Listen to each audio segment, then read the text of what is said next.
ඔන්න අද ප්‍රබෝවිංස් තුළින් ඕකලන්ට මම කියා දෙන්නේ රසම රස බනාන කුකීස් ගෙදරදි පහසුවෙන්ම හදාගන්නේ කොහොමද කියලා. ඉස්සෙල්ලා මේ විදිහට හොඳට ඉදුණු කෙසෙල් ගෙඩි කිහිපයක් 5ක් විතර ගන්නකො. ඕගොල්ලෝ කැමති රසකින් කෙසෙල් ගෙඩි තෝරගන්න පුළුවන්. කෙසෙල් ගෙඩි ටික මේ විදිහට හීනියට කපාගෙන ඊට පස්සේ හොඳට බ්ලෙන්ඩර් ජායකට දාලා මේ විදිහට පේස්ට් එකක් එන විදිහට බ්ලෙන්ඩ් කරගන්න ඕනේ. මම මෙතෙන්දී පාන් පිටි ග්‍රෑම් 100ක් එකතු කරගත්තා. ඕගොල්ලන්ට අවශ්‍ය ප්‍රමාණයක් යොදා ගන්න පුළුවන්. ඕගොල්ලෝ හදාගන්න අපේක්ෂිත ප්‍රමාණය අනුව.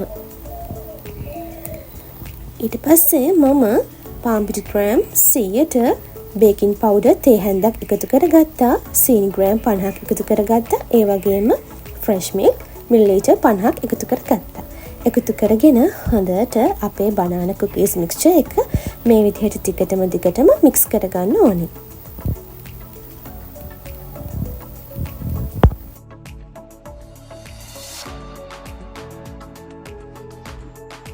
මම මේ වෙලාවේදී ඔලිව් ඔයිල් මේ සැහැඳි දෙකක් එකතු කරගන්නවා. ඕගොල්ලන්ට පොල් තෙල් උනත් යොදා ගන්න පුළුවන්, නැත්නම් බටර් උනත් යොදා ගන්න පුළුවන්. ඊට පස්සේ ඔලිව් ඔයිල් එකතු කරලා මම ආයමත් කුකීස් මික්ස්චර් එක මේ විදිහට හොඳට මික්ස් කරගන්නවා.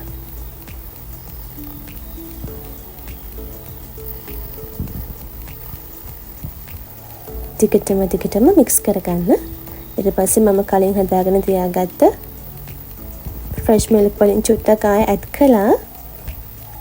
දැන් මම වැනිලා එසන්ස් ඇඩ් කරනවා. ඔයගොල්ලන්ට අවශ්‍ය නම් විතරක් ඇඩ් කරගන්න. මම මෙතනදී තේ හැන්දක් ඇඩ් කරගත්තා. ඇඩ් කරගෙන ආයෙමත් හොඳට මික්ස් කරගන්න ඕනේ.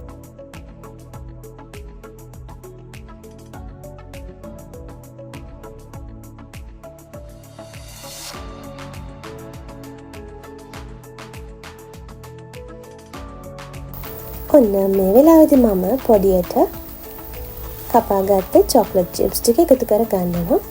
චොක්ලට් ඇඩ් කරාට පස්සේ අපේ කුකීස් ටිකට පොදුම රසක් තමයි එකතු වෙන්නේ. ඔයාලට කැමති ෆ්ලේවර් එකකින් චොක්ලට් ඇඩ් කරගන්න පුළුවන්. අවශ්‍ය නම් විතරයි. ඔන්න දැන් නම් අපේ කුකීස් මික්ස්චර් එක හරි. දැන් තියෙන්නේ ට්‍රේ එක ප්‍රිපෙයාර් කරගෙන අපේ බිස්කට්ස් ටික oven එකට දාලා හදාගන්න. oven එක සෙල්සියස් අංශක 180ට විනාඩි 10ක් ප්‍රීහීට් වෙන තියාගෙන ඊට පස්සේ කුකීස් ටික අපිට බේක් කරගන්න පුළුවන්.